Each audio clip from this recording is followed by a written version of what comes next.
Hello everyone, how are you all. तो guys आज हम लोग पढ़ने वाले हैं अपना फिजिक्स का चैप्टर नंबर 4 थर्मोडायनेमिक्स का पार्ट नंबर 3। ऑलरेडी गाइज इसके पहले हम लोगों ने पार्ट नंबर 1 पार्ट नंबर 2 अच्छे से पूरा पढ़ लिया है। Part number 1 is most important कि थर्मोडायनेमिक का कॉन्सेप्ट क्या होता है ये समझा था। पार्ट नंबर 2 में हमने इंटरनल एनर्जी के बारे में समझा था और सिस्टम क्या होता है ये सब अच्छे से समझा था। सो सेकंड पार्ट आज के कॉन्सेप्ट को समझने के लिए मोस्ट इंपॉर्टेंट है, मोस्ट इंपॉर्टेंट, ठीक है। तो ऑलरेडी ये सारी चीजें अपलोडेड हैं। केमिस्ट्री के भी सारे चैप्टर्स, चैप्टर नंबर 1 2 3 4 और चैप्टर नंबर 10 11 12 ये सभी अपलोडेड है, जाओ और देखो उन्हें। और ऐसी बायोलॉजी के भी सारे चैप्टर्स अपलोडेड है तो उन्हें भी जाओ और वॉच करो। ओके, मैथमेटिक्स के भी chapter number 1 completed and chapter number 1 logic भी कंप्लीटेड। ओके, तो ये सारे चैप्टर्स जाओ और देखो और कंटिन्यूसली सारे वीडियोज आते रहेंगे, डोंट वरी। सो आप देख रहे हो फिजिक्स और चैनल का नाम है New Indian Era. Okay guys, so इसे शेयर इस वीडियो को जरूर करना सभी लोगों को। नोट्स चाहिए होगा तो टेलीग्राम में जाओ और न्यू इंडियन एरा सर्च करो, वहां पे आपको नोट्स मिल जाएंगे। आप मुझसे यहां भी कांटेक्ट कर सकते हो, डोंट वरी। ओके, और यहां भी कांटेक्ट कर सकते हो, कहीं से भी नोट्स डाउट्स वगैरह पूछ सकते हो। ओके, अभी हम लोग आगे बढ़ेंगे अपने नेक्स्ट वाले सेशन की तरफ, नेक्स्ट वाली स्लाइड में। तो अभी हम लोग यहाँ पे कुछ एक कॉन्सेप्ट समझते हैं, उससे पहले एक और कॉन्सेप्ट थोड़ा समझते हैं सिस्टम का। ओके, एग्जैक्टली भाई सिस्टम क्या होता है ये समझते हैं, ठीक है। देखो इसके पहले वाली वीडियो में हमने वो भी देखा था, ठीक है। तो देखो मान लो आपके सामने ये एक बॉडी है, ये एक आपके सामने कोई भी एक बॉडी है। ओके, और इस बॉडी के अंदर यहाँ पे जो भी चीजें हैं वो सिस्टम होती है, इनक्लोज्ड चीजें होती है। ये इसकी होती है बाउंड्री, ये हमने कल के इसके पहले वाले सेशन में देखा था बाउंड्री। ये अंदर वाला क्या होता है, ये होता है सिस्टम, ठीक है। और सिस्टम और बाउंड्री के बाहर जो है ये क्या होता है, सराउंडिंग यानी इन्वायरमेंट। ये सारी चीजें हमने अच्छे से देखी थी। ओके, चलो तो हम कब कहेंगे, देखो अभी सिस्टम के अंदर जो एनर्जी होती है, टोटल मॉलिक्यूल्स की जो एनर्जी होती है उसे हम टोटल एनर्जी कहते हैं या फिर इंटरनल एनर्जी कहते हैं। इंटरनल एनर्जी को हम यू से दिखाते हैं, ठीक है। और जो भी अमाउंट ऑफ हीट हम देते हैं उसे क्यू से दिखाते हैं, ठीक है। सिस्टम के अंदर जो भी हम हीट डालते हैं उसे क्यू से, और जो सिस्टम की एनर्जी उसे यू या डेल्टा यू से दिखाती है, ठीक है। सिस्टम के अंदर हम एनर्जी कैसे दे सकते हैं, एक तरीका है वर्क के थ्रू, एक तरीका है हीट के थ्रू, ठीक है, हीटिंग द सिस्टम। तो जब हम लोग सिस्टम को हीट करते हैं तो सिस्टम के अंदर एनर्जी जाती है, तो हम कहेंगे कि सिस्टम के अंदर जो एनर्जी जा रही है वो कैसी है, पॉजिटिव एनर्जी है। और जब सिस्टम में से बाहर एनर्जी आएगी तो जो एनर्जी आएगी हम कहेंगे वो निगेटिव एनर्जी है।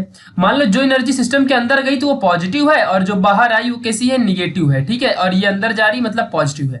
हमको फोकस सिस्टम में रखना है, ठीक है। अगर सिस्टम के अंदर कोई आ रहा है मतलब वो उसके लिए पॉजिटिव है, और सिस्टम से जा रहा है मतलब वो निगेटिव है। ये एनर्जी का काम हो गया। और वर्क की बात करूं, जब सिस्टम, अब थोड़ा यहां पे कंफ्यूजन हो जाओगे, थोड़ा अच्छे समझना। जब अपना सिस्टम काम करेगा, जब अपना सिस्टम वर्क परफॉर्म करेगा तो ध्यान देना, तो हम उसे क्या कहेंगे, पॉजिटिव वर्क। और जब सिस्टम के ऊपर कोई दूसरा काम करेगा, मतलब कोई पिस्टन वगैरह से लेके आप उसके सिस्टम के ऊपर काम करवा रहे हो, किसी दूसरे चीज से सिस्टम में काम करवा रहे हो, तो वो क्या हो जाएगा, निगेटिव वर्क, बिकॉज हम सिस्टम के ऊपर काम कर रहे हैं। और अगर सिस्टम खुद काम करे किसी के ऊपर तो वो क्या कहेगा, पॉजिटिव वर्क रहेगा। तो एक कॉन्सेप्ट समझते हैं। हमने इसके पहले देखा था कि अगर सिस्टम अपना काम करता है तो वह एनर्जी लॉस करता है। क्या लॉस करता है, एनर्जी लॉस करेगा। क्या करेगा, वो एनर्जी लॉस करेगा। और जब वो एनर्जी लॉस करेगा मतलब वो एनर्जी कैसी रहेगी, निगेटिव, यानी कि यू क्या रहेगा, इंटरनल एनर्जी अपनी निगेटिव हो जाएगी। तो एक बात को ध्यान रखना, जब कभी भी वर्क पॉजिटिव होता है तो अपनी इंटरनल एनर्जी सिस्टम की क्या होती है, निगेटिव होती है। और जब कोई भी चीज वर्क सिस्टम पे कोई करता है, जब सिस्टम पे हम कोई वर्क परफॉर्म करेंगे तो वो जो वर्क होगा वो तो निगेटिव होगा, बट हम लोग इनडायरेक्टली वर्क के साथ क्या कर रहे हैं, एनर्जी भी प्रोवाइड कर रहे हैं सिस्टम को। और जब हम सिस्टम को एनर्जी देंगे तो वो एनर्जी कैसी होगी, पॉजिटिव। तो हम क्या लेंगे उसके बाद, वहां पे क्या लिखेंगे, पॉजिटिव लिखेंगे। समझा कि नहीं, तो ये बात अच्छे से याद रखना, ठीक है। तो अगर अपना सिस्टम वर्क करता है तो एनर्जी तो लूज करेगा ही, और एनर्जी लूज करेगा तो वो निगेटिव होगा। और अगर हम खुद सिस्टम पे काम करते हैं तो वर्क तो निगेटिव होगा लेकिन एनर्जी क्या होगी, पॉजिटिव होगी, क्योंकि हम हीट दे रहे हैं ना, एनर्जी दे रहे हैं सिस्टम को, हम लोग एनर्जी प्रोवाइड कर रहे हैं। तो ये कॉन्सेप्ट बहुत इंपॉर्टेंट है और यही कॉन्सेप्ट से आज हम लोग फर्स्ट लॉ ऑफ थर्मोडायनेमिक्स पढ़ेंगे। बहुत इंपॉर्टेंट है, बहुत इंपॉर्टेंट। चलो यहाँ पे थोड़ा पिस्टन से अच्छे समझ लेते हैं। यहाँ पे देखो अंदर क्या है, यहाँ पे गैस के मॉलिक्यूल्स हैं और ये क्या है अपना पिस्टन है। ऐसे यहाँ पर भी अंदर गैस के मॉलिक्यूल है और अंदर क्या है यहाँ पे पिस्टन है। ओके चलो अब इसी चीज को हमको अच्छे से समझना है। ओके गाइस चलो तो पहले केस में क्या हो रहा है, इन केस 1 इसमें क्या हो रहा है ये समझना अच्छे से।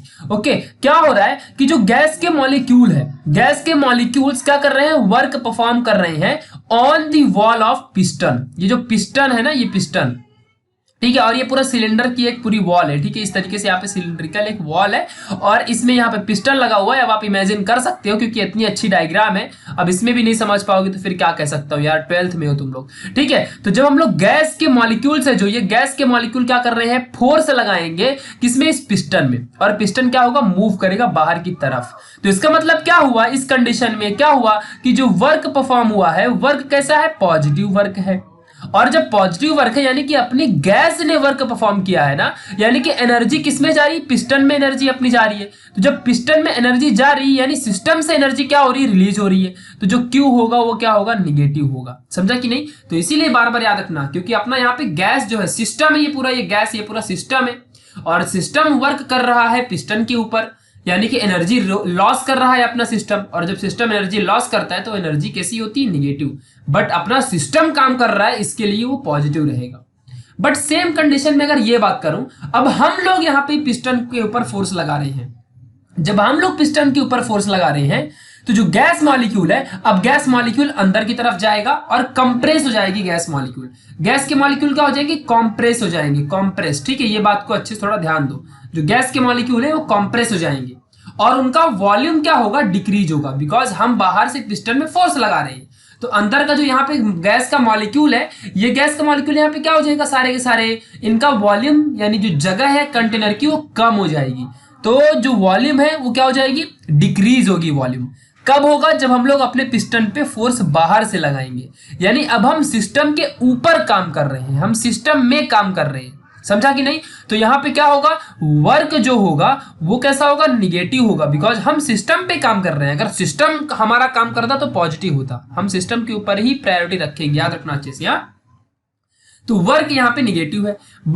बट जो एनर्जी है, तो अगर एनर्जी की बात करूं तो यहाँ पे फोकस रखना, क्योंकि हम वर्क सिस्टम में परफॉर्म कर रहे हैं, इसलिए जो एनर्जी होगी वो कैसी होगी, पॉजिटिव। ठीक है, बट जो वॉल्यूम है, वॉल्यूम डिक्रीज होगा क्योंकि हम पिस्टन से काम कर रहे थे। और यहाँ पे क्या हो रहा था कि वॉल्यूम इंक्रीज हो रहा था क्योंकि गैस एक्सपांड हो रही थी। क्योंकि अगर जब गैस खुद काम करेगी, खुद वर्क परफॉर्म करेगी, तो गैस एक्सपांड होगी ना, और तभी तो एक्सपांड होकर गैस इस पिस्टन के ऊपर अपना फोर्स लगा रही थी। तो गैस जब एक्सपांड होती है तो इस कंडीशन में जो वॉल्यूम होता है, वॉल्यूम क्या होता है, इंक्रीज होता है वॉल्यूम। तो यहाँ पे वॉल्यूम क्या हो रहा था, इंक्रीज हो रहा था, बट यहाँ पे वॉल्यूम क्या हो रहा है, डिक्रीज हो रहा है। तो यहाँ पे याद रखो, वॉल्यूम क्या हो रहा है, डिक्रीज। ठीक है, क्योंकि हम पिस्टन से काम करवा रहे हैं। ये बात अच्छे से याद रखना। अब और मजा आएगा आपको सारी चीजों को समझने में। तो अब हम बढ़ते हैं फर्स्ट लॉ ऑफ थर्मोडायनेमिक्स। ठीक है, जीरो लॉ तो हमने पढ़ लिया है, जीरोथ लॉ। अब हम देखेंगे फर्स्ट लॉ ऑफ थर्मोडायनेमिक्स। ठीक है, तो फर्स्ट लॉ है ये थर्मोडायनेमिक्स का। अब ध्यान देना, बहुत इंपॉर्टेंट है ये। तो फर्स्ट लॉ जो थर्मोडायनेमिक्स होता है, ये रिलेशन देता है हीट एंड वर्क का। यही जो अभी हमने बताया कि कौन वर्क परफॉर्म करेगा तो क्या होगा, यही रिलेशन देता है एक। ठीक है, ये बात ध्यान रखना। तो गाइज अभी मैंने आपको बता दिया है, कभी भी क्वेश्चन जब आएगा ना तो यही आपको देखना है कि कौन वर्क कर रहा है, अपना सिस्टम वर्क कर रहा है या फिर सिस्टम में कोई दूसरा ऑब्जेक्ट वर्क कर रहा है। तो इस चीज को थोड़ा समझ के रखना अच्छे से। ठीक है, और हीट कहां जा रही है, सिस्टम के अंदर आ रही है, सिस्टम से बाहर जा रही है, उस हिसाब से हमको क्वेश्चन सॉल्व करना होता है। ओके, तो इस चीज को थोड़ा याद रखो। अब मान लो यहाँ पे वही सिलेंडर है, यहाँ पे देखो ये पिस्टन है, ठीक है, और यहाँ अंदर गैस है। यहाँ पे कंडीशन याद रखना कि अपना गैस वर्क परफॉर्म कर रहा है ऑन दी पिस्टन, और जब गैस अपना वर्क परफॉर्म कर रहा है तो क्या होगा, सिस्टम की एनर्जी डिक्रीज होगी।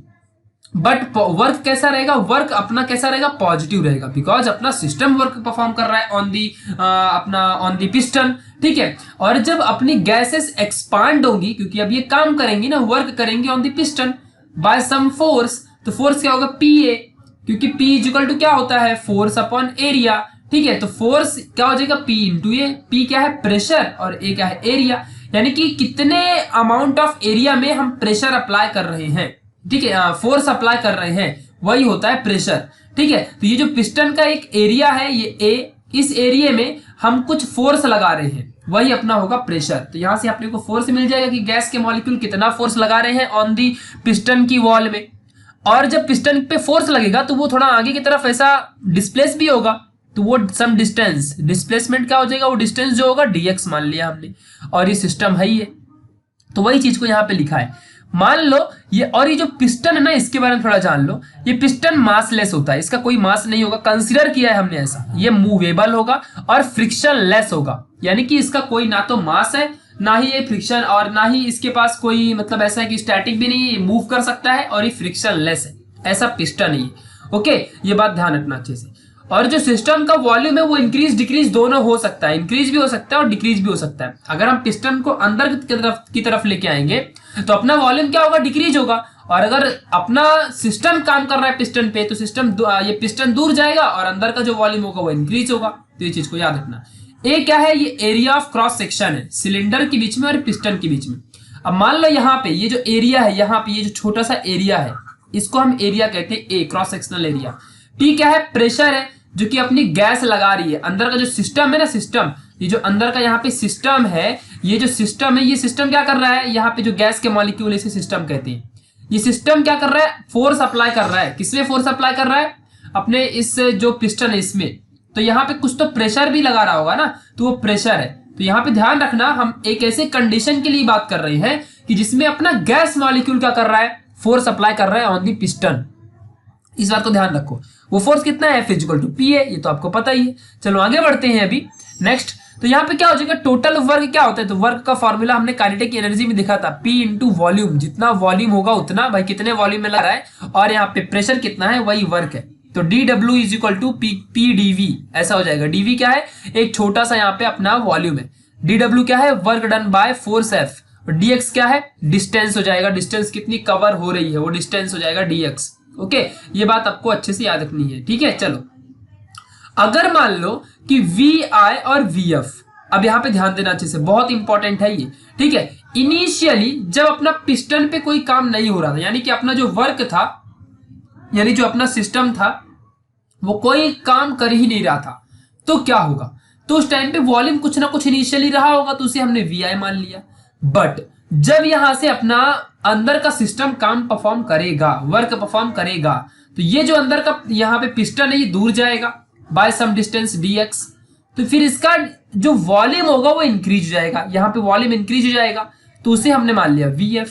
यानी कि VI क्या है, इनिशियली वॉल्यूम क्या था, और VF क्या है, फाइनल वॉल्यूम क्या था, ठीक है। तो अभी हम लोग टोटल वर्क की जब बात करते हैं तो हम इंटीग्रेशन देखते हैं, ठीक है। तो टोटल वर्क कितना होगा, अभी देखो इनिशियली वॉल्यूम जो था उसके लिए वर्क डन dW था, बट अभी जब वॉल्यूम बढ़ गया तो वर्क भी बढ़ेगा ना, या फिर वर्क इंक्रीज डिक्रीज कुछ भी हो सकता है, तो फिर कितना होगा। तो यहाँ पे हम लोग इंटीग्रेशन देख रहे हैं अभी, इंटीग्रेशन, ये आप लोग मैथ्स 2 में पढ़ोगे। तो VF देखो, VI से लेके VF तक के बीच में जो वॉल्यूम है, यानी पहले मान लो 10 था, अब बढ़ के 15 हो गया, तो इसके बीच का जो 5 डिस्टेंस है, इसके बीच में कितना वर्क हुआ, ये 5 को अचीव करने में कितना वर्क किया, मतलब 10 वॉल्यूम से लेके 15 वॉल्यूम तक अपना वैल्यू इंक्रीज किया है गैस ने, वर्क परफॉर्म करके ऑन द पिस्टन। पिस्टन को ढकेल के अपनी गैसेस ने क्या किया, वर्क परफॉर्म किया और अपने वॉल्यूम को इंक्रीज किया है बाय सम फैक्टर 5 नंबर से मान लो इंक्रीज किया है सपोज, ओके। तो उस उतने वॉल्यूम को इंक्रीज करने के लिए उसे कितना वर्क परफॉर्म करना पड़ा, तो वही फाइंड किया, इनिशियल से फाइनल में जाने के लिए कितना वर्क करना पड़ा, तो इंटीग्रेशन करना पड़ेगा। और dV क्या होता है, चेंज होता है, तो यहाँ पे VF माइनस VI लगा दो, और यही अपना क्या होगा, टोटल वर्क होगा, ठीक है। मतलब वॉल्यूम को चेंज करने के लिए टोटल वर्क कितना लगा, P VF minus VI, where VF is the final volume, VI is the initial volume, P is the pressure applied by the gases on the wall of piston. Okay, इस बात को ध्यान रखना अच्छे से। चलो अभी अगला कंसेप्ट यहां पे देखते हैं। अगर मान लो अपना सिस्टम कोई काम ही ना करे, मतलब अपना सिस्टम कोई काम नहीं कर रहा है, अब यहाँ पे लॉजिकल आपको सोचना है, थिंकिंग पावर इंक्रीज करनी पड़ेगी, ठीक है। अगर मान लो अपना सिस्टम कोई काम ही नहीं कर रहा है, ठीक है, मतलब जो सिस्टम है वो वर्क परफॉर्म नहीं कर रहा है, इस बात पे थोड़ा फोकस रखना अच्छे से। तो क्या होगा, तो जो सिस्टम की इंटरनल एनर्जी है वो उतनी ही रहेगी जितना कि हीट हम लोग उसमें प्रोवाइड कर रहे हैं। थोड़ा सा आगे का कॉन्सेप्ट अभी समझना आपको, ठीक है। चलो, तो अभी आप वर्क वॉल्यूम के ऊपर सारी चीजें समझ चुके हो, बस थोड़ा सा और आगे हम लोग पढ़ेंगे, सब समझ में आ जाएगा, ठीक है। चलो, यहाँ तक का आपको कॉन्सेप्ट क्लियर है, ठीक है। चलो, सिस्टम डजंट डू एनीथिंग, यहाँ पे ध्यान देना, मतलब कोई वर्क परफॉर्म नहीं कर रहा है। तो डेल्टा यू जो होगा, अंदर की जो इंटरनल एनर्जी है, जब कोई काम ही नहीं कर रहा है अपना सिस्टम, तो इसका मतलब यह हुआ कि सिस्टम से एनर्जी तो लॉस नहीं होगी, सिस्टम से एक पाई एनर्जी भी बाहर नहीं जाएगी, सिस्टम में उल्टा एनर्जी आएगी अगर आएगी तो, बट सिस्टम से बाहर एनर्जी नहीं जाएगी। तो जब सिस्टम से एनर्जी जाएगी नहीं, यानी सिस्टम लॉस नहीं करेगा energy, because work he perform नहीं कर रहा है सिस्टम, तो एनर्जी कैसे लॉस होगी। तो जब एनर्जी लॉस ही नहीं होगी, तो सिस्टम के पास उतनी ही एनर्जी होगी जितना कि बाहर से आई होगी, और बाहर से कितनी एनर्जी आती है, जो भी एनर्जी आती है उसे हम क्यू कहते हैं, यानी कि क्यू ही क्या होगी, सिस्टम की एनर्जी होगी, जो कि जिसे हम डेल्टा यू कहते हैं। सिस्टम की इंटरनल एनर्जी को हम डेल्टा यू कहते हैं, और क्यू क्या है, जो बाहर से हीट या एनर्जी आती है सिस्टम के अंदर।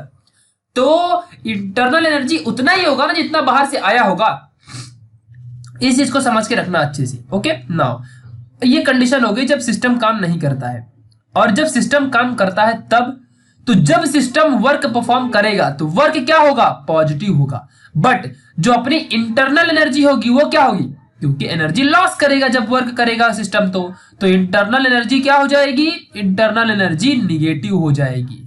तो यहां से आपको एक कॉन्सेप्ट समझ गया होगा भाई, जितना काम करेगा अपना सिस्टम उतना ही उसका वर्क होगा, ठीक है, उतनी ही उसकी एनर्जी होगी। भाई आप उतना ही वर्क परफॉर्म कर सकते हो ना जितनी आपके अंदर एनर्जी होगी, तो energy equal to work, but negative sign भी आएगा। व्हाई, बिकॉज सिस्टम का अगर वर्क परफॉर्म करेगा तो उसकी एनर्जी जो डेल्टा यू रहेगी वो क्या होगी, लॉस होगी, और वर्क पॉजिटिव रहेगा, क्योंकि वर्क सिस्टम कर रहा है तो वर्क पॉजिटिव आएगा ना, कितने बार बता चुका हूं आपको, बट उसकी एनर्जी भी लॉस होगी, इसलिए यहां पे निगेटिव साइन आ गया, ठीक है। चलो, इस चीज को ध्यान रखना।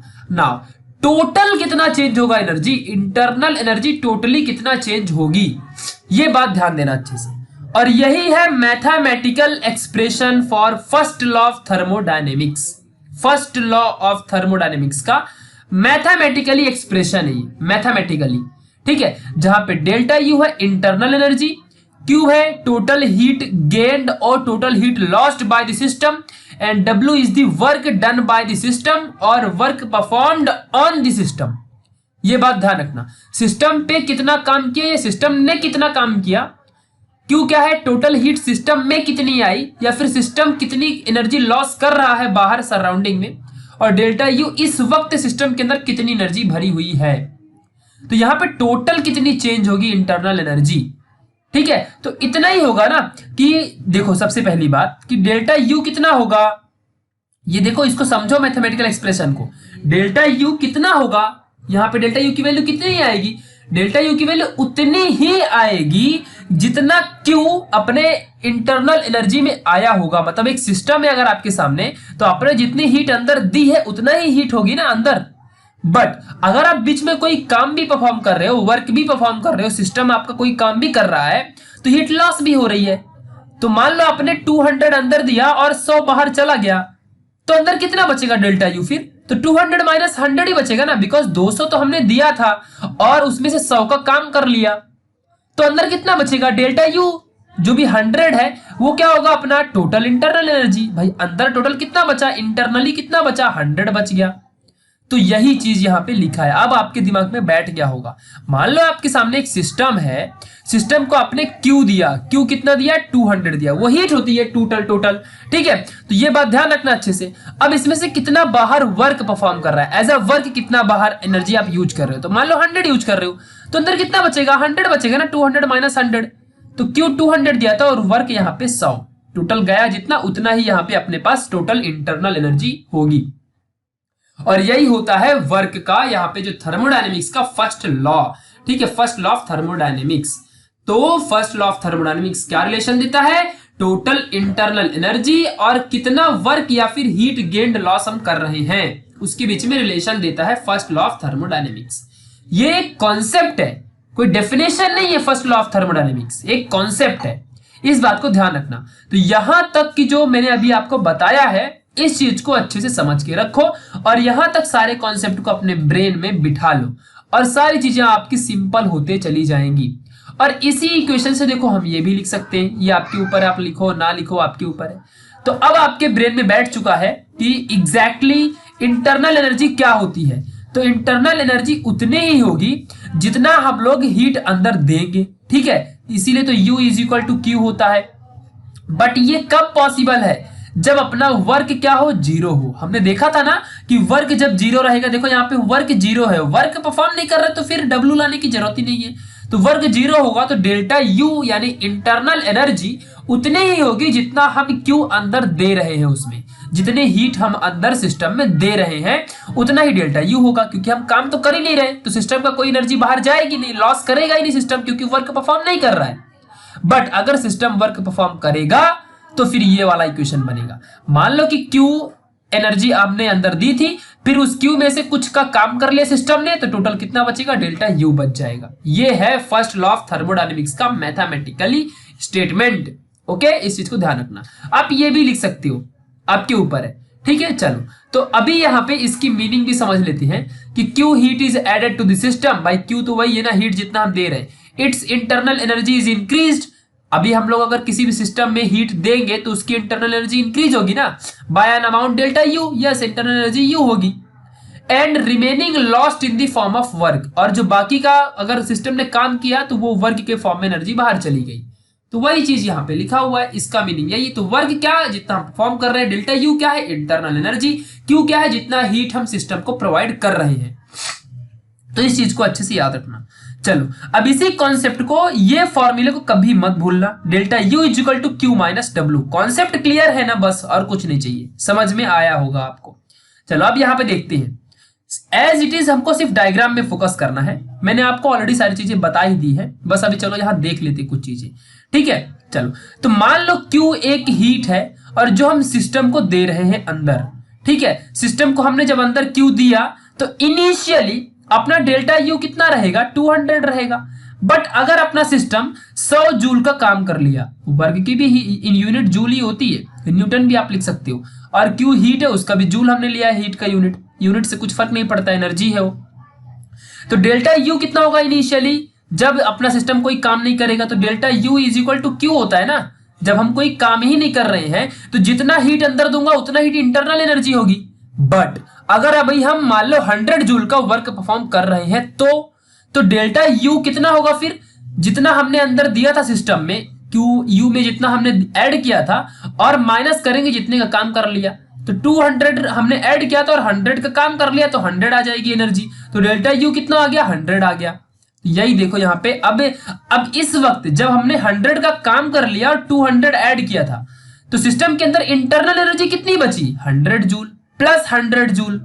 यानी कि अभी भी क्या है, डेल्टा U पॉजिटिव है, इसीलिए डेल्टा U क्या होगा, 0 से बड़ा होगा, और यहाँ पे सिस्टम की इंटरनल एनर्जी इंक्रीज हुई है। भाई अगर आप लोग 1000 रुपीज कमा रहे हो और ओनली 200 खर्च कर रहे हो हर महीने, और आपके पास 800 रुपए बच रहे हैं, तो इसका मतलब क्या है कि आप पॉजिटिव कमाई कर रहे हो।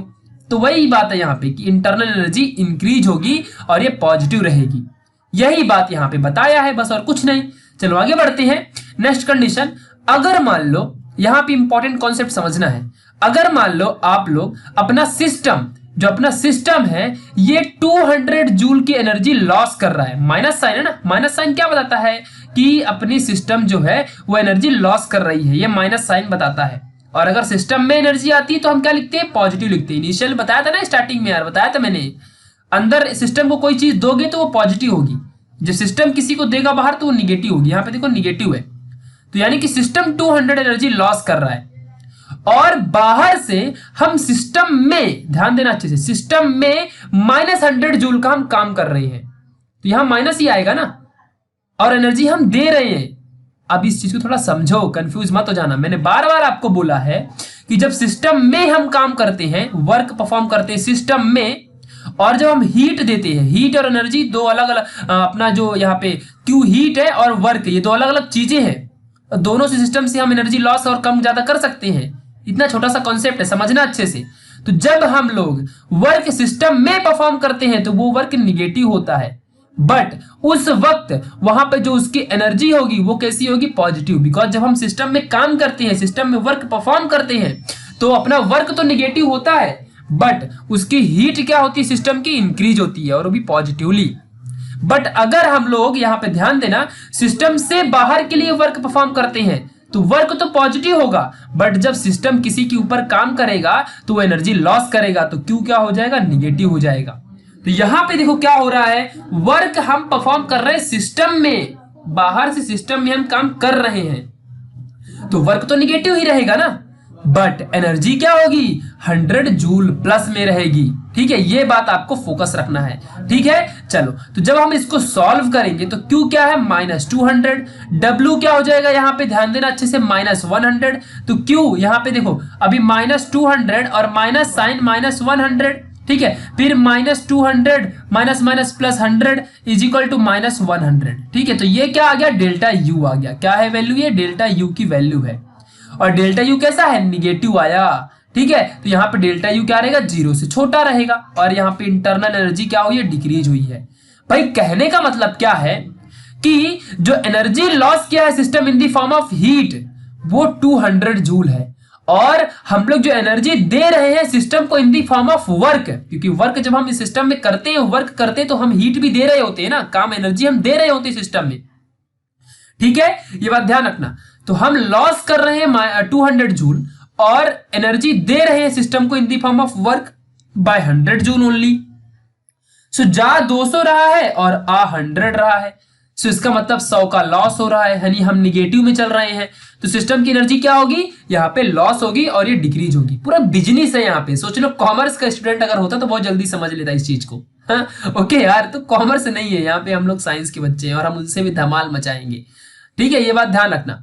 चलो तो यहाँ पे क्या होगा, इंटरनल एनर्जी 0 होगी। तो ये वीडियो बहुत इंपॉर्टेंट है, और मैंने पहले भी बोला था कि यार वीडियो नंबर 2 बहुत इंपॉर्टेंट था, इसका पार्ट नंबर 2। तो मैं हूं तो सब कुछ है, टेंशन मत लो, डोंट वरी, मैं हूं आपके साथ। जो भी चाहिए, जो भी मुझसे हो रहा है, मैं कर रहा हूं आप लोगों के लिए, बहुत दिन रात वीडियोस क्रिएट कर रहा हूं सिर्फ और फ्री ऑफ कॉस्ट, सिर्फ आपके लिए। तो यार मतलब पढ़ो, स्टार्टिंग से पढ़ो, बस देखने में कुछ नहीं आता है आपका, स्टार्टिंग से देखो ना, फिर नोट्स बनाओ, नोट्स मेरे से लो, टेलीग्राम में ज्वाइन हो जाओ और पढ़ो, बस पढ़ो, यही आपसे रिक्वायरमेंट है, बार बार यही कहूंगा, पढ़ो बस। ओके चलो, delta U is less than 0 की बात करते हैं। ठीक है, तो अब यहां पे ध्यान देना, अगर मान लो, अभी आपको और आसानी से समझ जाएगा, अगर मान लो अपना सिस्टम हीट के फॉर्म में एनर्जी लॉस कर रहा है 200 जूल, 200 जूल एनर्जी लॉस कर रहा है अपनी हीट, यहां माइनस साइन फिलहाल लगा दो। ठीक है, और अगर हम वर्क परफॉर्म कर रहे हैं इन दी फॉर्म ऑफ 200 जूल, तो यहां भी माइनस साइन आएगा ना, बिकॉज हम सिस्टम में काम कर रहे हैं, तो वर्क कैसा रहेगा, निगेटिव रहेगा ना। और जब हम हीट लॉस करेंगे सिस्टम से टू द सराउंडिंग, तो भी अपना क्यू क्या होगा, निगेटिव होगा। तो दोनों निगेटिव निगेटिव रहेंगे ना, तो यहाँ पे निगेटिव आना चाहिए, इसने रॉन्ग लिखा है। ठीक है, टेक्स्ट बुक में। चलो तो अभी यहाँ पे समझ के रखना अच्छे से। तो अगर मान लो जितना आ रहा है उतना जा रहा है, यहाँ पे देखो हम लोग एनर्जी दे रहे हैं सिस्टम को in the form of work by 200 joule, हम इतनी एनर्जी दे रहे हैं सिस्टम में, और in the form of heat हम वही 200 जूल को लॉस भी कर रहे हैं। तो इसका मतलब जितना आया उतना गया, न घर का न घाट का, दुश्मन अनाज का। तो यहाँ पे डेल्टा U क्या हो जाएगा, क्यू कितना है यहाँ पे 200 माइनस साइन के साथ, और यहाँ माइनस साइन है ही, और -200 गया वर्ग के फॉर्म में, तो -200 माइनस माइनस प्लस 200 कैंसल होके 0। तो टोटल इंटरनल एनर्जी क्या बचेगी, बैंक के खाते में 0 रुपया, समझा कि नहीं, जितना आएगा उतना खाओगे तो सब 0 हो जाएगा, नील, खत्म कहानी इधर ही। ठीक है, तो फिर ये क्या होगा, इंटरनल एनर्जी 0 हो जाएगी। ये कॉन्सेप्ट समझ चुका है आपको, और ये था यहाँ पे फर्स्ट लॉ ऑफ थर्मोडायनेमिक का टोटल कॉन्सेप्ट। ठीक है, तो यहां तक गाइस हमने बहुत अच्छे से पढ़ा। अब हम आगे बढ़ेंगे, ठीक है, और यहां तक जितने बार हो सके सेकंड वाली वीडियो देखने के बाद जितने बार हो सके इस वीडियो को यहां तक जरूर देखना। ओके चलो, अभी हम आगे बढ़ते हैं। थर्मोडायनेमिक स्टेट वेरिएबल क्या होता है, अब नया टॉपिक स्टार्ट हो रहा है। ओके चलो, तो थर्मोडायनेमिक स्टेट वेरिएबल, वेरिएबल्स क्या होते हैं, तो वेरिएबल क्या होते हैं समझो, जो टेम्परेचर होता है, जो प्रेशर होता है, जो वॉल्यूम है, ठीक है, जो डेंसिटी है, ठीक है, ये सब क्या होते हैं, स्टेट के मतलब वेरिएबल्स होते हैं, किसी भी सिस्टम को जो डिफाइन करता है। अब सिंपल सी बात है, अगर मान लो आपके सामने कोई ऐसा एक सिस्टम है, ठीक है, और सिस्टम का टेम्परेचर ज्यादा है, मतलब उसका हम डिफाइन कर सकते हैं कि सिस्टम के पास इंटरनल एनर्जी ज्यादा है। अगर सिस्टम के पास ज्यादा प्रेशर है या सिस्टम के पास ज्यादा वॉल्यूम है, तो वॉल्यूम ज्यादा है सिस्टम के पास ना, मतलब हम समझ सकते हैं कि सिस्टम का एरिया बहुत ज्यादा है, सिस्टम ज्यादा प्रेशर भी अप्लाई करता है। तो ये सारी चीजें जो वेरिएबल्स होते हैं, ये temperature, pressure, volume, density, area, ये सभी के सभी वेरिएबल्स होते हैं, सिस्टम को डिफाइन करते हैं। ठीक है, ये बात ध्यान रखना। सिस्टम की स्टेट को डिफाइन करते हैं। अगर टेम्परेचर ज्यादा है तो हम सीधा कहेंगे कि हो सकता है गैसियस फॉर्म में हो, समझा कि नहीं। अगर मीडियम टेम्परेचर तो लिक्विड फॉर्म में होगा, एकदम जीरो टेम्परेचर तो हो सकता है कि सॉलिड फॉर्म में हो। तो सिस्टम जो होता है उसकी स्टेट को जो डिफाइन करता है, थर्मोडायनेमिक स्टेट को जो डिफाइन करता है, उसे वेरिएबल कहते हैं। आगे इसके बारे में भी और अच्छे से पढ़ेंगे, डोंट वरी, समझा ना अच्छे से। तो यहां पे ध्यान देना, जो थर्मोडायनेमिक्स होता है ना, ये सिर्फ ये नहीं कि चेंज होता है टेम्परेचर जो सिस्टम का, उसी की स्टडी है। मतलब सिस्टम की टेम्परेचर को हम जब कम ज्यादा हीट दे के, वर्क परफॉर्म करके हम जो हीट देते हैं, तो वो जो टेम्परेचर चेंज होता है सिर्फ उतनी ही स्टडी नहीं है, ये गेन और लॉस ऑफ एनर्जी की भी यहाँ पे फंडा होता है कि कितना अमाउंट ऑफ एनर्जी हमने लॉस किया, कितना अमाउंट ऑफ एनर्जी हमने गेन किया। तो ये बात ध्यान रखना। और एक बार फिर से रिपीट करना चाहूंगा बार बार कि यहां पे मान लो आपके सामने सिस्टम है, और याद रखो सिस्टम में एनर्जी दो तरीके से आती है। एक तो डायरेक्टली आप क्यू ऐड कर दो, और एक तो आप जब वर्क परफॉर्म करो सिस्टम में, जब आप सिस्टम में कोई वर्क परफॉर्म करोगे तो उसके पास क्या आएगी, एनर्जी आएगी, वर्क। तो जब आप सिस्टम में काम करोगे तो ये भाई गलत बात है, सिस्टम को प्रायोरिटी देनी होती है ना। तो सिस्टम में हम खुद काम कर रहे हैं तो ये काम निगेटिव काम होगा, बट इससे एनर्जी सिस्टम को मिलती है। और वो एनर्जी कैसी होगी, तब एनर्जी जब सिस्टम को मिल रही है तो फिर एनर्जी पॉजिटिव हो जाएगी ना, पॉजिटिव हो जाएगी एनर्जी। बट अगर क्यों एनर्जी को हम दे रहे हैं तो ये भी पॉजिटिव होगा, बिकॉज हम सिस्टम को एनर्जी दे रहे हैं। तो जब कभी भी सिस्टम में एनर्जी आती है तो वो पॉजिटिव ही होती है। और दो तरीके से आती है, एक तो हीट डायरेक्टली ऐड कर दो, या तो फिर सिस्टम के ऊपर वर्क परफॉर्म करो, तो उस टाइम पे वर्क तो निगेटिव होगा क्योंकि हम सिस्टम में काम कर रहे हैं, बट एनर्जी जो जा रही है वो तो एनर्जी जा रही है ना सिस्टम में, इंटरनल एनर्जी उसकी बढ़ेगी तो ये इंक्रीज होगा। और लॉस करने की भी दो तरीके हैं, अगर सिस्टम वर्क लॉस करता है या फिर सिस्टम किसी पे वर्क परफॉर्म करता है, तो जब अपना सिस्टम खुद काम करेगा तो ये पॉजिटिव वर्क होगा, बट जब सिस्टम काम करेगा तो फिर एनर्जी लॉस होगी तो वो निगेटिव रहेगा, इंटरनल एनर्जी निगेटिव हो जाएगी। और हीट भी लॉस होगी तो ये भी निगेटिव ही रहेगा, बिकॉज डायरेक्टली हीट लॉस हो रहा है। तो ये सिस्टम के दो फंडे यहाँ पे जो दिए हैं ना, ये याद रखो अच्छे से। यही है जो कंफ्यूज कर देता है, थर्मोडायनेमिक्स के पढ़ने में बच्चों को प्रॉब्लम दे देता है, यही चीज है। इसीलिए मैं इसी चीज को बार बार बताता हूँ। सेकंड वीडियो में भी बताया था, इस वीडियो के स्टार्टिंग में भी बताया, और अभी फिर से बता दिया, जिससे कि आपको भूले ना, और फिर से आप थर्मोडायनेमिक पढ़ लो तो आपको सब समझ जाएगा। ओके, फर्स्ट लॉ पढ़ लो। चलो अब आगे बढ़ते हैं। तो प्रॉपर्टी ऑफ सिस्टम, और यहाँ पे सिस्टम वेरिएबल, सिस्टम वेरिएबल वही टेम्परेचर हो गया, प्रेशर हो गया, वॉल्यूम हो गया, डेंसिटी ले लो, मास वाले भैया, तो मास ऑफ सिस्टम सब ले लो, ठीक है। तो ये क्या होता है, वेरिएबल जो सिस्टम की स्टेट को डिफाइन करती है, यानी सिस्टम के कैरेक्टर को या सिस्टम को डिस्क्राइब करते हैं जो, उसे हम सिस्टम वेरिएबल कहते हैं। ऑल मेजरेबल होती है, ये टेम्परेचर को भी मेजर कर सकते हो, प्रेशर, वॉल्यूम, डेंसिटी, मास सबको मेजर कर सकते हो। तो सारे वेरिएबल मेजरेबल होते हैं, मेजर कर सकते हो, ये बात ध्यान रखना अच्छे से। ओके चलो, और यही जो यहाँ पे प्रॉपर्टी ऑफ सिस्टम क्या है, तो जो वेरिएबल होता है ना सिस्टम का, वेरिएबल्स यानी कि टेम्परेचर, प्रेशर, यार वेरिएबल जब जब बोलो तो टेम्परेचर, प्रेशर, वॉल्यूम, डेंसिटी, मास, यही याद रखो, यही है वेरिएबल। तो जो सिस्टम के जो वेरिएबल होते हैं यही क्या होते हैं, प्रॉपर्टी ऑफ द सिस्टम। मतलब यही प्रॉपर्टी है ना यार, टेम्परेचर ज्यादा कम ज्यादा है तो कोई प्रॉपर्टी है सिस्टम की, प्रेशर कम ज्यादा है, वॉल्यूम कम ज्यादा है, डेंसिटी कम ज्यादा है, यही क्या है, प्रॉपर्टी की सिस्टम में, मतलब जो होता है सिस्टम की प्रॉपर्टी होती है, यही वेरिएबल्स, ठीक है। और ये only and only equilibrium position पे क्या होते हैं, डिफाइंड होते हैं। सारे सिस्टम्स अपने इक्विलिब्रियम कंडीशन को डिफाइन करवाते हैं किसी भी सिस्टम के अंदर। ओके, इस बात को ध्यान रखना अच्छे से, मतलब इक्विलिब्रियम पोजीशन पे ही हम वेरिएबल को मोस्टली अच्छे से पढ़ सकते हैं, ठीक है। यहाँ पे जो सिस्टम के वेरिएबल होते हैं ये दो टाइप के होते हैं, यानी कि वही जो टेम्परेचर, प्रेशर वगैरह ये सब जो होते हैं ये दो टाइप के हैं वेरिएबल। एक होता है इंटेंसिव वेरिएबल, एक होता है extensive variable.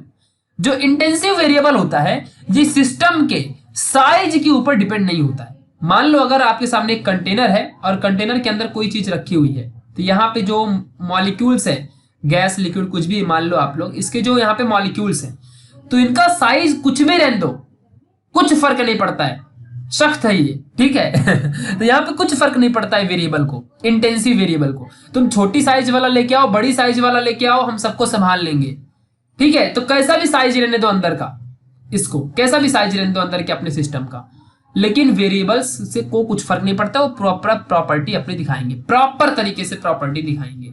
But what about extensive variable, ये क्या होते हैं, डिपेंड्स अपॉन द साइज। अगर साइज ज्यादा है तो फिर अपना वेरिएबल मे बी चेंज, अपना वेरिएबल चेंज हो सकते हैं, यानी टेम्परेचर, प्रेशर, वॉल्यूम, डेंसिटी, ये सब चेंज हो सकते हैं, क्योंकि ये साइज के ऊपर डिपेंड करती है। इस बात को ध्यान रखना, ऐसे को हम एक्सटेंसिव वेरिएबल कहते हैं। ओके, चलो चलो कुछ चीजें और समझ लेते हैं कि अभी भाई हमने देखा कि जो वेरिएबल्स है वो एक्यूरेट वैल्यू इक्विलिब्रियम कंडीशन में ही देते हैं। तो थर्मोडायनेमिक इक्विलिब्रियम क्या होता है, तो हमने बोला भी था इसके पहले, वीडियो नंबर 1 में हमने पढ़ा था कि थर्मोडायनेमिक इक्विलिब्रियम जो है ये क्या करता है कि जितनी भी ये मतलब ये अपना सिस्टम है और ये अपना सराउंडिंग है, तो जितनी भी हीट सराउंडिंग के पास है उतनी हीट सिस्टम के पास होनी चाहिए। तो हम कह सकते हैं कि ये दोनों इक्विलिब्रियम कंडीशन में है, और इसी चीज को हम थर्मोडायनेमिक इक्विलिब्रियम कहते हैं, क्योंकि यहाँ पे हीट की इक्विलिब्रियम मेंटेन करने की हम ट्राई करते हैं। तो कब कह सकते हैं कि कोई सिस्टम थर्मोडायनेमिक इक्विलिब्रियम में है, कौन सी कंडीशन सेटिस्फाई होनी चाहिए कि हम कह दें कि हाँ भाई ये सिस्टम थर्मोडायनेमिक इक्विलिब्रियम में है। तो हम सिर्फ तभी कह सकते हैं जब ये mechanical equilibrium, chemical equilibrium, thermal equilibrium, ये तीनों टाइप के जो इक्विलिब्रियम है, ये तीनों टाइप के इक्विलिब्रियम किसी एक सिंगल पार्टिकुलर अपने सिस्टम को सेटिस्फाई करे। यानी कि जब कोई सिस्टम में मैकेनिकल भी इक्विलिब्रिया मेंटेन्ड हो, केमिकल इक्विलिब्रिया भी मेंटेन्ड हो, थर्मल इक्विलिब्रिया भी मेंटेन्ड हो, तो हम कह सकते हैं कि हाँ भाई अपना वो सिस्टम थर्मोडायनेमिकली इक्विलिब्रियम कंडीशन में है। समझा कि नहीं, यही चीज यहां पे लिखा है। तो कब कहोगे कि थर्मोडायनेमिक इक्विलिब्रियम में अपना सिस्टम है, जब उस सिस्टम की मैकेनिकल इक्विलिब्रियम भी मेंटेन होगा, वो सिस्टम में केमिकल इक्विलिब्रियम भी मेंटेन होगा, as well as thermal equilibrium भी मेंटेन होगा, तो हम कहेंगे कि अपना सिस्टम थर्मोडायनेमिक इक्विलिब्रियम कंडीशन में है। ओके, तो कब कहेंगे कि मैकेनिकल इक्विलिब्रियम में है, मैकेनिकल इक्विलिब्रियम एग्जैक्टली क्या होता है, तो ध्यान देना अच्छे से। When there is no unbalanced force within system and between system and its system and surrounding, कोई अनबैलेंस फोर्स नहीं होगा। मैकेनिकल मतलब क्या, मशीन, यानी कि बाहर से कोई फिजिकली, ठीक है, ऐसा कुछ। तो जब और जो भी हम बाहर से एक्सटर्नल फोर्स अप्लाई करते हैं, तो फिजिक्स में पढ़ा है कि वो अनबैलेंस फोर्स होता है।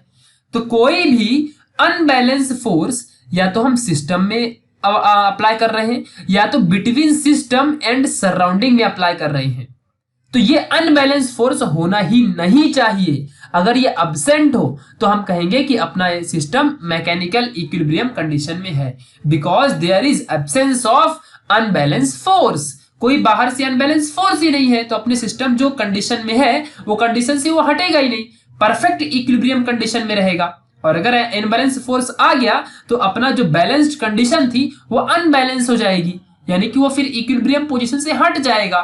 ठीक है, तो फिर इक्विलिब्रियम कैसे रहेगा अगर हम बाहर से कोई फोर्स अप्लाई करेंगे तो अगर हम कोई भी अनबैलेंस फोर्स नहीं है किसी भी सिस्टम में या सिस्टम और सराउंडिंग के बीच में, तो वो क्या होगा, ऐसे सिस्टम को हम मैकेनिकल इक्विलिब्रियम कंडीशन में कह सकते हैं। एक और कंडीशन है प्रेशर के लिए, कि अगर थ्रू आउट द सिस्टम और सिस्टम एंड सराउंडिंग के बीच में जो भी अपना प्रेशर है वो परफेक्टली मेंटेन्ड हो, ना ज्यादा ना कम, तो भी हम कह सकते हैं कि अपना सिस्टम मैकेनिकली इक्विलिब्रियम कंडीशन में है। चलो now what about chemical equilibrium.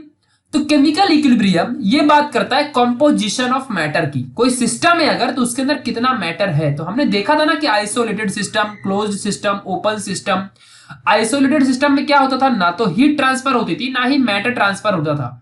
ठीक है, तो वही चीज केमिकल इक्विलिब्रियम में पढ़नी है, और यही चीज हम लोग chemical thermodynamic chapter number 4 chemistry में पढ़ने वाले हैं। ओके, तो now when a system composition of a matter same throughout the system and does not change with the time, जब कोई भी सिस्टम के अंदर जो मैटर प्रेजेंट है वो कभी चेंज नहीं होगा। मान लो 100 ग्राम था मैटर, तो 100 ग्राम ही रहेगा। ठीक है, तो सिस्टम जो होता है उसका मैटर कभी चेंज नहीं होने वाला है। और when there is no reaction giving inside the system, मतलब कोई सिस्टम के अंदर रिएक्शन नहीं हो रहा हो, तो हम कहेंगे कि वो सिस्टम जो अपना है वो मैकेनिकल इक्विलिब्रियम कंडीशन में है। ओके, नेक्स्ट पढ़ते हैं थर्मल इक्विलिब्रियम। तो ये हीट से रिलेटेड है।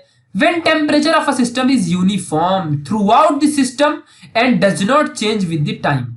मतलब कि जो टेम्परेचर वो किसी भी सिस्टम का, ये सिस्टम है, इसके अंदर बहुत सारे मॉलिक्यूल्स भरे हुए हैं, ये मॉलिक्यूल्स यहाँ पे बहुत सारे भरे हुए हैं, ठीक है। तो इसके अंदर जो टेम्परेचर है, ये टेम्परेचर चेंज नहीं होना चाहिए थ्रू आउट द टाइम, ये कांस्टेंट होना चाहिए, यूनिफॉर्म होना चाहिए। तो हम कह सकते हैं कि ये थर्मल इक्विलिब्रियम में है।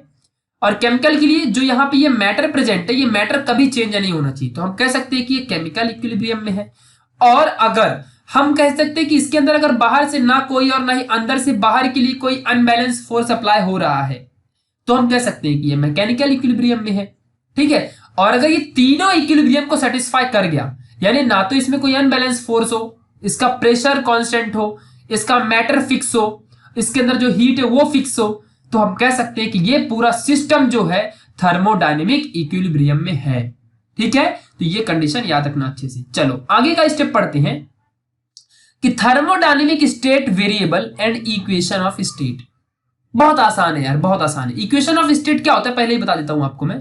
देखो यहाँ पे इक्वेशन ऑफ स्टेट, ध्यान देना कि जो अपने पास वेरिएबल होती है, स्टेट वेरिएबल, यानी कि प्रेशर, वॉल्यूम, डेंसिटी, यहाँ पे जो अपने पास फोर्स है, ये सारी चीजें जो प्रेशर वेरिएबल है, टेम्परेचर है, ये सब प्रेशर वेरिएबल, यहाँ पे जो स्टेट वेरिएबल, तो स्टेट वेरिएबल को इक्वेशन के फॉर्म में जो हम डिफाइन करते हैं ना, उसे हम इक्वेशन ऑफ स्टेट कहते हैं, और वो होता है पीवी इक्वल टू एनआरटी।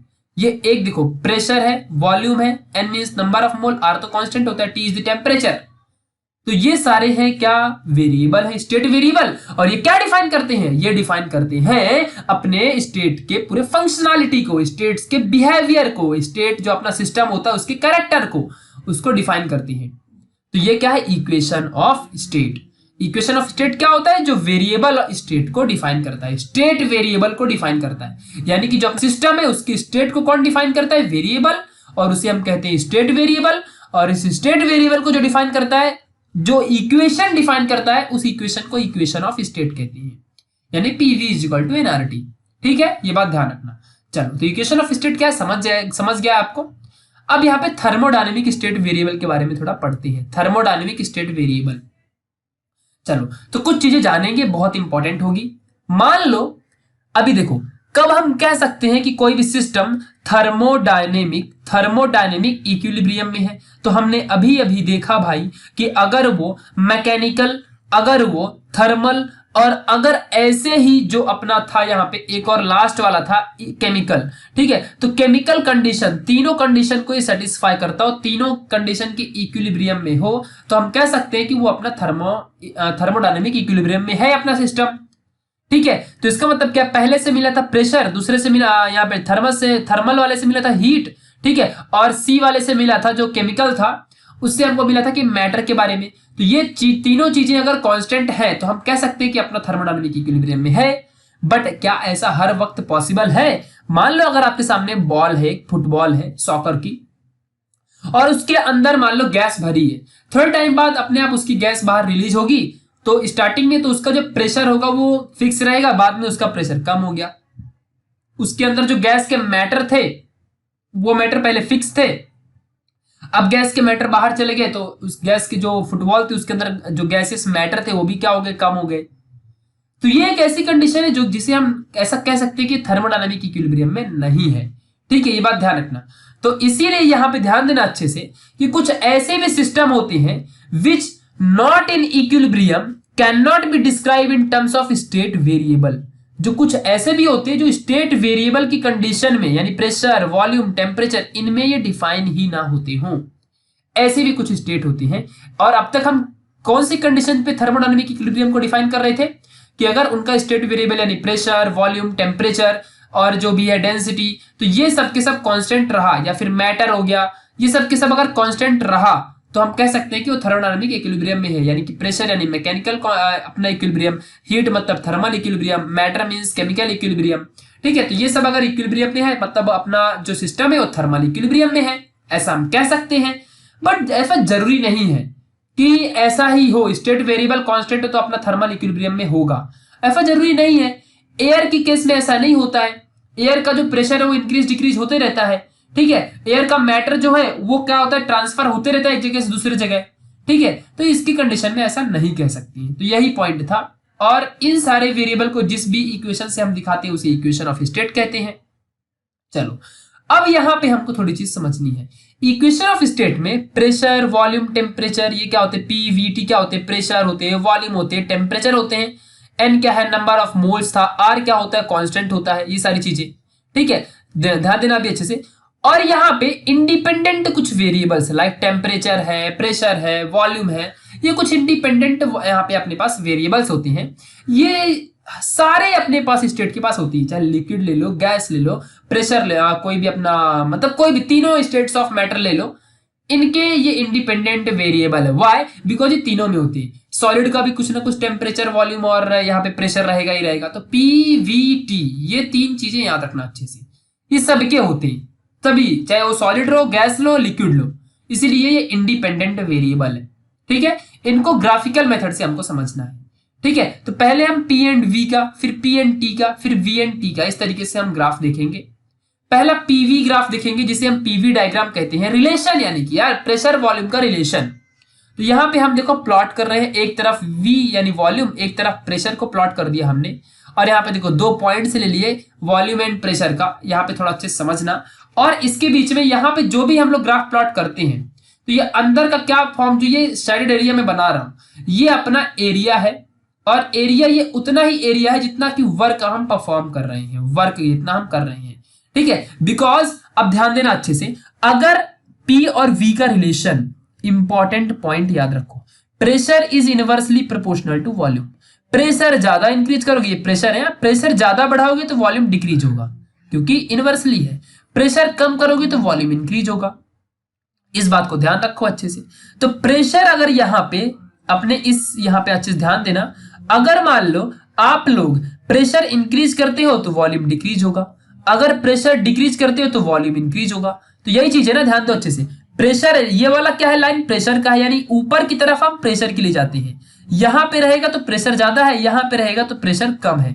देखो जरा ये पॉइंट पे और ये पॉइंट पे, ये पॉइंट ज्यादा है ना, यहाँ पे प्रेशर ज्यादा रहेगा और यहाँ पे प्रेशर कम रहेगा। तो जब प्रेशर बहुत कम है तो, और देखो ये वॉल्यूम का है, यहाँ पे वॉल्यूम ज्यादा रहेगी, यहाँ पे वॉल्यूम कम रहेगी, क्योंकि ये 0 है, फिर ऐसा 1 2 3 ऐसे बढ़ता है ना। तो यहाँ पे वॉल्यूम ज्यादा है, यहाँ पे वॉल्यूम कम है। तो ध्यान दो, जब प्रेशर बढ़ेगा, प्रेशर देखो यहाँ पे क्या हो रहा है, लेकिन यहाँ पे तो डिक्रीज हो रहा है, प्रेशर कम है तो वॉल्यूम क्या है, यहाँ पे कम है, वॉल्यूम ज्यादा है, ठीक है। ये बात ध्यान रखो, देखो ना यहाँ पे वॉल्यूम कितनी ज्यादा है, यहाँ पे वॉल्यूम कम होती है, यहाँ पे वॉल्यूम ज्यादा होती है। बट प्रेशर क्या है, ऊपर की तरफ प्लॉट है ना, तो ऊपर की तरफ जो यहाँ पे प्रेशर है ये ज्यादा रहेगा और नीचे प्रेशर कम रहेगा। तो यहाँ पे प्रेशर कम है तो वॉल्यूम क्या है, ज्यादा है। और जब यहाँ पे प्रेशर ज्यादा है तो यहाँ पे वॉल्यूम क्या है, कम है। देखो ना वॉल्यूम कहाँ पे, यहाँ पे है, देखो ये वॉल्यूम रही, ठीक है, और प्रेशर यहाँ पे। तो जब प्रेशर मैक्सिमम तो वॉल्यूम यहाँ पे कम, ठीक है। बट जब प्रेशर लेस तो यहाँ पे वॉल्यूम ज्यादा। समझा कि नहीं? तो इस चीज को थोड़ा अच्छे से याद रखो। और बीच में जो चीज मिल रही है वो अपने को एरिया है, प्रेशर और वॉल्यूम से, ठीक है। P और dV, ये हमने एक रिलेशन देखा था, जो क्या था कि वर्क डन का रिलेशन था। P dV, first law of thermodynamics में हमने ये थोड़ा सा पढ़ा था। P dV is equal to work done होता है, यानी कि कितने अमाउंट ऑफ वॉल्यूम में आप कितना प्रेशर अप्लाई करते हो, या फिर प्रेशर की वजह से कितना वॉल्यूम चेंज होता है, ये टोटल क्या होता है, वर्क होता है, ठीक है। तो और कितना, मान लो अब यहाँ पे वही है, और जब प्रेशर हम अप्लाई करते हैं तो वॉल्यूम चेंज होता है।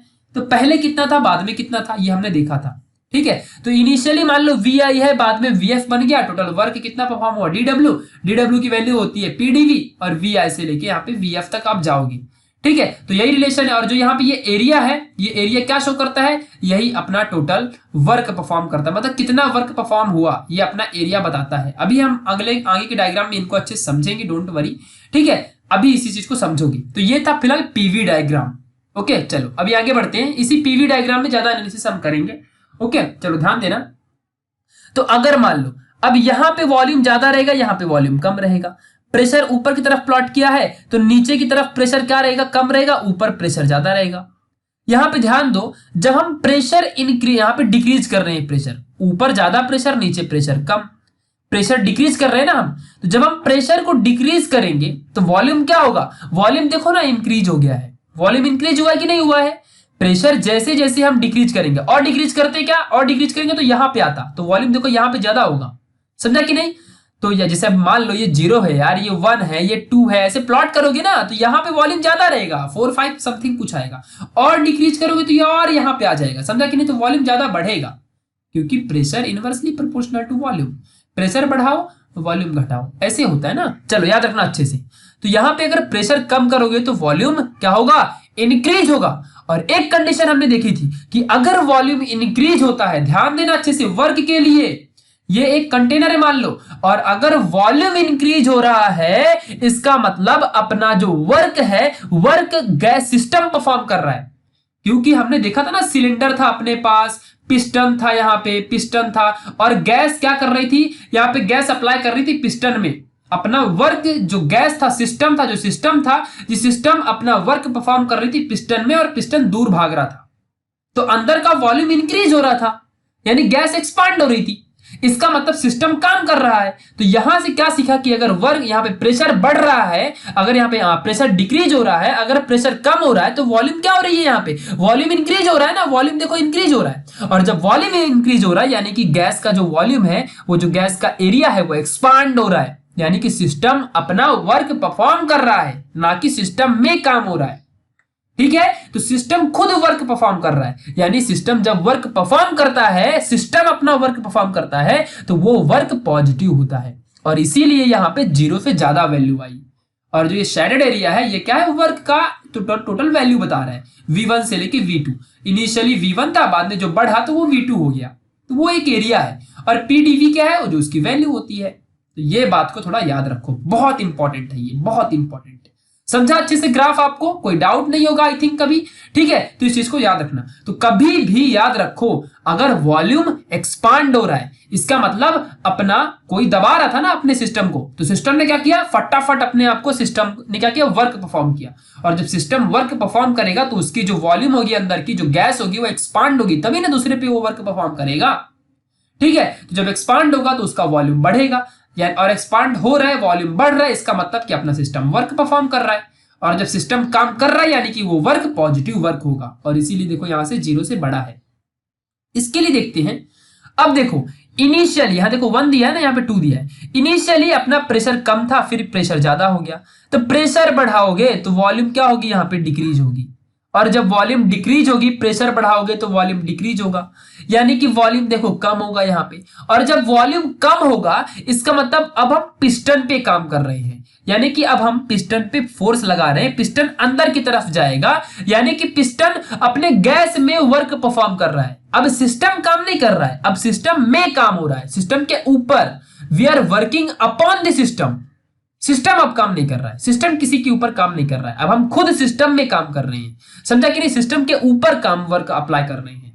तो जब सिस्टम में वर्क अप्लाई होगा तो अपना वर्क निगेटिव होता है, क्योंकि जब सिस्टम काम करे तो अलग ही मजा है। सिस्टम पॉजिटिव होता है जब वर्क काम करता है, और सिस्टम में कोई काम करे तो वो वर्क निगेटिव होता है सिस्टम के लिए।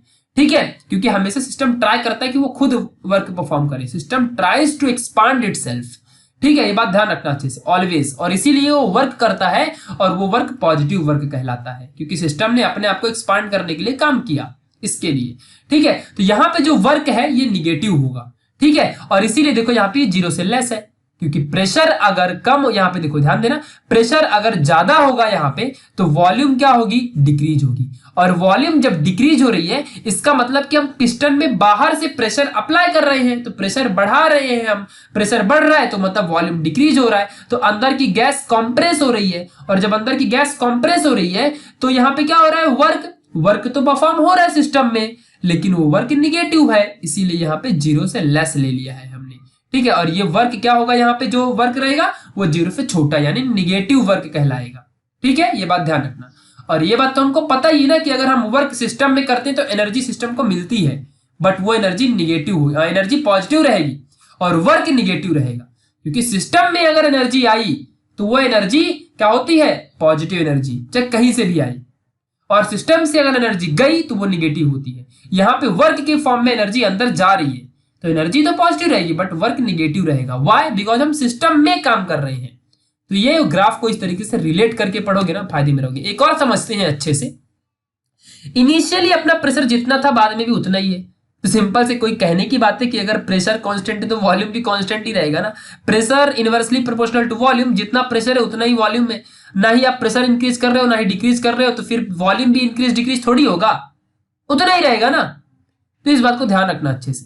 तो यहाँ पे कोई भी चीज इंक्रीज डिक्रीज नहीं होगी, ठीक है। तो हमको इंटीग्रेशन लगाने की कोई जरूरत ही नहीं है, सीधा सा जितना V2 था माइनस V1 कर दो, और P है यहाँ पे जो भी वैल्यू आएगी यहाँ पे आपको ध्यान देना है। बट कुछ तो वॉल्यूम रहेगा ना। अभी मान लो ये सिस्टम है तो इसका कुछ ना कुछ तो वॉल्यूम है ना, हम इसमें कोई प्रेशर अप्लाई नहीं कर रहे, ठीक है। इसकी गैस भी कुछ ज्यादा यहाँ पे जो एक्सपांड या डिक्रीज कुछ नहीं हो रही एरिया, बट कुछ तो इसका वॉल्यूम इनिशियली है। तो वही वॉल्यूम के लिए हम यहाँ पे सॉल्व करेंगे और ये वैल्यू हमेशा 0 से ज्यादा आती है। अब ट्राई करके देख लो, इनिशियली यहाँ पे वैल्यू 0 से ज्यादा आएगी, करके देख लो, ठीक है। तो इसीलिए यहाँ पे क्या हो जाएगा, वर्क पॉजिटिव रहेगा, अपना वर्क पॉजिटिव परफॉर्म होगा, बिकॉज प्रेशर इज कांस्टेंट। जब प्रेशर कांस्टेंट है, कोई प्रेशर हम अप्लाई ही नहीं कर रहे हैं पिस्टन में से, मान लो ये आपका सिलेंडर है और यहाँ पे ये पिस्टन है, तो पिस्टन से हम जब कोई काम ही नहीं कर पा रहे अंदर की तरफ, यहाँ पे हम लोग कोई भी प्रेशर अप्लाई नहीं कर रहे हैं, तो जहां पे अपना ये पिस्टन है, जहां पे जिस कंडीशन पे पिस्टन है वो उसी कंडीशन पे रहेगा। तो जो भी वॉल्यूम अंदर चेंज हुआ था इसके पहले वो उतना का उतना ही रहेगा। तो उसके लिए वर्क तो परफॉर्म यहाँ पे कुछ भी मतलब अगर मैं तो कहूं कि हुआ ही नहीं है, बट अगर जो ऑलरेडी कांस्टेंट वर्क है वो तो था ना पहले वाला, अभी हमने कोई प्रेशर अप्लाई नहीं किया, बट इनिशियली कुछ ना कुछ तो पिस्टन लगा है तो वर्क तो हो रहा है। मान लो आपने यहाँ पे कोई भी ग्लास भी ले लिया और यहाँ पे आप ऊपर से पिस्टन लगा भी दिए, तो भले आपने लगाया तो है ना पिस्टन, अगर आप पिस्टन हटाओगे तो ये पूरी गैस बाहर आएगी कि नहीं आएगी। आप कोई फोर्स प्रेशर यहाँ पे अप्लाई नहीं कर रहे हो, चलता है, बट बस आप अगर लगा के भी रखे हो तो थोड़ा वर्क तो आप कर रहे हो, यानी वर्क पॉजिटिव है क्योंकि आप यहाँ पे वर्क परफॉर्म कर रहे हो, ठीक है। मतलब आपका जो गैस है वो हल्का हल्का वर्क परफॉर्म कर रही है, तो यहाँ पे वर्क पॉजिटिव होगा, ये बात ध्यान रखना। और ये शेडेड एरिया क्या दिखा रहा है, वर्क एरिया, ठीक है। तो ये बात ध्यान रखना, जो एरिया है वो वर्क को शो कर रहा है। तो ये था पूरा graphical representation. So thank you for watching this video guys, बहुत इंपॉर्टेंट वीडियो था। इसके बाद वाले वीडियो जो आएगी उसमें हम पढ़ने वाले थर्मोडायनेमिक प्रोसेस के बारे में, थर्मोडायनेमिक प्रोसेस, ठीक है, थर्मोडायनेमिक प्रोसेसेस के बारे में, और बहुत इंपॉर्टेंट वीडियो होगी। टोटल 6 टाइप्स के प्रोसेस हम देखेंगे, एडियाबेटिक प्रोसेस है, साइक्लिक प्रोसेस है, ऐसे बहुत सारे प्रोसेस हम देखेंगे। थर्मोडायनेमिक प्रोसेस 6 टाइप के प्रोसेस नेक्स्ट वीडियो रहेगा, तो डोंट मिस दैट वीडियो, बहुत इंपॉर्टेंट होने वाला है। और इस वीडियो को यार प्लीज बोलता हूं ना, शेयर कर दो, सभी तक पहुंचा दो ना, जहां भी हो सके इस वीडियो को लिंक को भेजो, ठीक है। और ये रिक्वेस्ट नहीं कर रहा हूं, बिकॉज देखो आप सबको पता है कि शेयर करोगे तो सब देखेंगे, और सब देखेंगे तो मेरा खुद का कॉन्फिडेंस बढ़ेगा कि यार चलो देखते तो है लोग, सपोर्ट कर रहे हैं लोग, तो फिर मुझे बनाने चाहिए और भी वीडियो, तो अच्छा लगता है ऐसा सुन के, ठीक है, देख के भी, ठीक है। तो शेयर जरूर करना। मिलेंगे नेक्स्ट वाली वीडियो में, तब तक के लिए बाय। यहां पे कांटेक्ट करके आप नोट्स वगैरह ले सकते हो। मिलेंगे नेक्स्ट वीडियो में, तब तक के लिए बाय, जय हिंद।